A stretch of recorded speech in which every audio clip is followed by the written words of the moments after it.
આવતીકાલે 27 જૂનના રોજ અમદાવાદમાં ભગવાન જગન્નાથની 148મી રથયાત્રા માટે સુરક્ષા સહિતની તમામ વ્યવસ્થાઓ કરી લેવામાં આવી છે।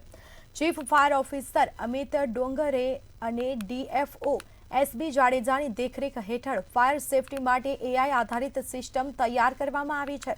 આ સિસ્ટમ ભીડની ગીચતાનું વિશ્લેષણ કરીને ઝડપથી નિર્ણય લેવામાં અને આગની ઘટનાઓમાં તાત્કાલિક બચાવ કાર્યવાહીમાં સહાય કરશે।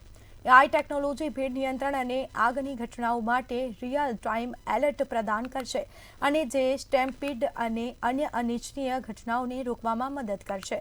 સાથે જ ફાયર વિભાગના જવાનોને કામગીરી કરવા માટે સરળતા રહેશે। તે માટે ચીફ ફાયર ઓફિસર અને ડીએફઓ દ્વારા ખાસ આ એઆઈ સિસ્ટમ તૈયાર કરવામાં આવી છે।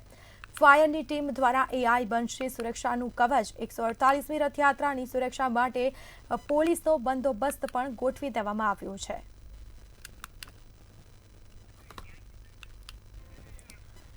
તો આ સાથે જ એઆઈ સુરક્ષા જે કરવામાં આવી છે ભીડ નિયંત્રણ આગ એલર્ટ માટે એઆઈનો ઉપયોગ, જેમાં ચીફ ફાયર ઓફિસર અમિત ડોંગરેની રથયાત્રા ઉપર એઆઈથી નજર રખાશે।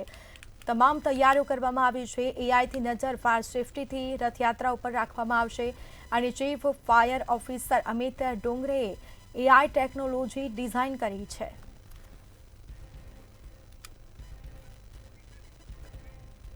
તો ફાયર રાખશે રથયાત્રા ઉપર એઆઈથી નજર, ખાસ વ્યવસ્થાઓ કરવામાં આવી છે। પ્રથમ વખત રથયાત્રામાં એઆઈ સુરક્ષા કવચ બનશે।